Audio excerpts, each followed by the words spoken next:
श्री गणेशाय नमः। प्रिय भक्तों, आज मैं आपको कार्तिक मास के कृष्ण पक्ष की अष्टमी तिथि के दिन सुनी जाने वाली अहोई अष्टमी व्रत की कथा सुना रहा हूँ। प्रिय भक्तों, कथा सुनाने से पहले आप सभी से छोटा सा निवेदन है, अगर आप हमारे चैनल पर पहली बार आए हैं तो हमारे चैनल को सब्सक्राइब करें, बगल में घंटी के बटन को जरूर दबाएं, जिससे हमारी आने वाली सभी वीडियो का नोटिफिकेशन आप तक सबसे पहले पहुंच सके। वीडियो को लाइक और शेयर जरूर करें और कमेंट बॉक्स में जय अहोई माता जरूर लिखें। अहोई माता आप सभी की मनोकामना पूर्ण करेंगी और अपना आशीर्वाद आप सभी के बच्चों पर और आपके सभी परिवार पर बना रहेगा। बहुत समय पहले की बात है, एक नगर में हरिराम नाम का एक धनवान व्यापारी रहता था। उसके 5 बेटे और 5 बहुएं थीं। घर में सुख समृद्धि थी, लेकिन सबसे छोटी बहू का एक ही दुख था, उसकी कोई संतान नहीं थी। वह दिन रात भगवान से संतान की कामना करती रहती थी। एक दिन कार्तिक मास के कृष्ण पक्ष की अष्टमी तिथि आई। नगर की सभी स्त्रियां अहोई माता का व्रत करने की तैयारी में लगी हुई थीं। सबसे छोटी बहू भी उनके साथ व्रत करने की इच्छा लेकर बाहर निकली। उसने अपने आंगन को लीप पोत कर सुंदर अहोई माता की चित्र बनाई और व्रत का संकल्प लिया। हे अहोई माता, जैसे आपने साहूकार की बहू को संतान सुख दिया, वैसे ही मुझे भी अपनी कृपा दें। दोपहर के समय जब वह मिट्टी लाने जंगल में गई तो उसने देखा कि एक स्याहू साई अपने 7 बच्चों के साथ बिल के पास खेल रही थी। छोटी बहू उन्हें देखकर मुस्कुराई और बोली, हे माँ स्याहू, अपने बच्चे, तुम्हारे बच्चे कितने सुंदर हैं। ईश्वर करें मेरे भाग्य से भी ऐसी संतानें हों। इतना कहते ही पास की सूखी डाल गिर पड़ी और स्याहू का एक बच्चा उसके नीचे दबकर मर गया। यह देखकर स्याहू क्रोधित हो उठी। उसने कहा, अरे स्त्री, तूने मेरे बच्चे को मारा है, अब मैं तेरी कोख बांध दूंगी, तेरे गर्भ से कोई बच्चा जीवित नहीं रहेगा। बस छोटी बहू स्याहू के चरणों में गिर पड़ी।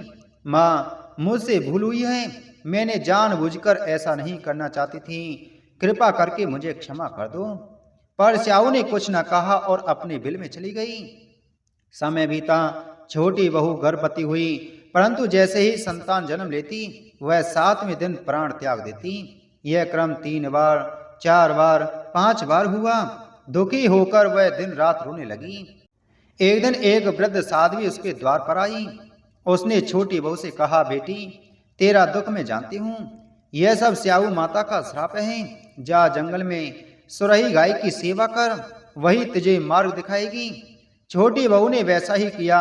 वह रोज जंगल जाकर सुरही गाय के थन धोती, उसका दूध निकालती और ताजी घास लाकर खिलाती, उसे नहलाती और उसकी खूब सेवा करती। कुछ दिनों बाद सुरही गाय प्रसन्न होकर बोली, बेटी, तेरा मन सच्चा है, चल मैं तुझे स्याहू माता के पास ले चलती हूँ, केवल वही तेरा बंधन खोल सकती है। दोनों साथ चली गईं। 7 नदियां और 7 पर्वत पार करने के बाद में एक दिव्य वन में पहुंची, जहां स्याहू माता अपने बच्चों के साथ रहती थी। रास्ते में उन्हें एक अद्भुत दृश्य दिखा। एक बाज अपने घोंसले पर बैठी थी, तभी एक सांप ऊपर चढ़ रहा था।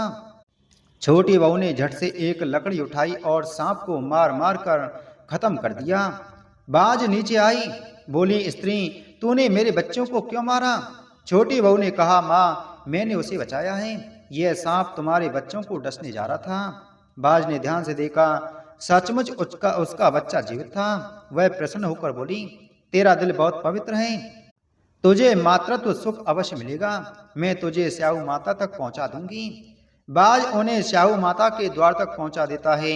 वहां पहुंचकर बड़ छोटी बहू ने स्याहू माता के चरणों में सिर झुकाया और कहा, माँ, मैंने अनजाने में आपका बच्चा मारा, कृपा करके मुझे क्षमा करें, मेरे बच्चों को जीवन दान दीजिए। स्याहू माता ने उसकी सच्ची भक्ति देखकर मुस्कुराते हुए कहा, बेटी, तेरे पश्चाताप और सेवा से तुझ मुझे बहुत प्रसन्न किया है। जा, तेरी कोख अब सदा खुलती रहेगी। तेरे 7 पुत्र होंगे और 7 पुत्रों की पत्नियां तुझे माँ कहकर पुकारेंगी और तुम्हारी पूजा करेंगी। स्याहू माता ने आगे कहा, तो घर जाकर अहोई माता का विधि विधान से उद्यापन कर, 7 अहोई बनाकर 7 कड़ाई में पूजन कर, ताकि किसी स्त्री को ऐसा दुख न झेलना पड़े। छोटी बहू घर लौटी तो देखा उसके घर में 7 सुंदर पुत्र और 7 की पत्नियां सेवा में खड़ी हैं। पूरा परिवार आनंद में डूब गया। उसने कार्तिक कृष्ण अष्टमी के दिन अहोई माता का उद्यापन किया, 7 कढ़ाई दान में दी और कहा, हे अहोई माता, आपने अनहोनी को होनी बना दिया। आपका यह व्रत सदैव फलदायी हो, हर स्त्री की गोद भरी रहे। जो भी नारी श्रद्धा पूर्वक अहोई माता का व्रत करती है वह संतान सुख और परिवार की समृद्धि प्राप्त करती है। अहोई माता सच्चे मन से पूजा करने वाली स्त्रियों की हर मनोकामना पूर्ण करती हैं। बोलो अहोई माता की जय। प्राचीन काल में एक साहूकार था। उसके 7 बेटे और 7 बहुएं थीं। इस साहूकार की एक छोटी बेटी भी थी जो दीपावली के अवसर पर ससुराल से मायके आई थी। दीपावली पर घर को लीपने के लिए 7 बहुएं मिट्टी लाने जंगल में गईं तो ननद भी उनके साथ जंगल की ओर चल पड़ी। साहूकार की बेटी जहां मिट्टी काट रही थी उस स्थान पर स्याहू साई अपने 7 बेटों के साथ रहती थी। मिट्टी काटते हुए गलती से साहूकार की बेटी की खुरपी की चोट से स्याहू का एक बच्चा मर गया। इस पर क्रोधित होकर स्याहू ने कहा कि मैं तुम्हारी कोख बांधूंगी। स्याहू के वचन सुनकर साहूकार की बेटी अपनी 7 भाभियों से एक एक कर विनती करने लगी कि वह उसके बदले अपनी कोख बंधवा लें। सबसे छोटी भाभी ननद के बदले अपनी कोख बंधवाने के लिए तैयार हो जाती हैं। इसके बाद छोटी भाभी के जो भी बच्चे होते वे 7 दिन बाद मर जाते। 7 पुत्रों की इस प्रकार मृत्यु होने के बाद उसने पंडित को बुलाकर इसका कारण पूछा तो पंडित ने कहा कि तुम सुरई गाय की सेवा करो। सुरई सेवा से प्रसन्न हो गई तो तुम्हारी मनोकामना पूर्ण हो जाएगी। छोटी बहू ने जाकर सुरई गाय की सेवा करना प्रारंभ कर दिया। उसकी सेवा से सुरई गाय प्रसन्न हो गई और छोटी बहू से पूछती है कि तू किसके लिए मेरी इतनी सेवा कर रही है, तुझे क्या चाहिए? वह उससे क्या चाहती है? जो कुछ तेरी इच्छा हो वह मुझसे मांग ली। साहूकार की छोटी बहू ने कहा कि स्याहू माता ने मेरी कोख बांध दी है जिससे मेरे बच्चे नहीं बचते हैं। यदि आप मेरी कोख खुलवा देते तो मैं आपका उपकार मानूंगी। गाय माता ने उसकी बात मान ली और उसके साथ उसे लेकर 7 समुद्र पार स्याहू माता के पास चली गई। रास्ते में थक जाने पर दोनों आराम करने लगे। अचानक साहूकार की छोटी बहू की नजर एक ओर गई। वह देखती है कि एक सांप गरुड़ पंखनी के बच्चों को डसने जा रहा है और वह सांप को मारकर वहीं डाल के नीचे डाल देती है। इतने में गरुड़ पंखनी वहां आ जाती है और खून बिखरा हुआ देखकर उसे लगता है कि साहूकार की छोटी बहू ने उसके बच्चे को मार दिया है। इस पर वह छोटी बहू को चोंच मारना शुरू कर देती है। छोटी बहू इस पर कहती है कि उसने तो उसके बच्चे की जान बचाई है। गरुड़ पंखनी इस पर खुश होती है और सुरई सहित उन्हें स्याहू के पास पहुंचा देती है। वहां छोटी बहू स्याहू की भी सेवा करती है। स्याहू छोटी बहू की सेवा से प्रसन्न होकर उसे 7 पुत्र और 7 बहू होने का आशीर्वाद देती है। स्याहू छोटी बहू को 7 पुत्र और 7 पुत्र वधुओं का आशीर्वाद दे देती है और कहती है कि घर जाने पर तू अहोई माता का उद्यापन करना, 7 अहोई बनाकर 7 कढ़ाई देना।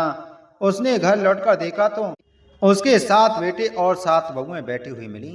वह खुशी के मारे भाव विभोर हो गई।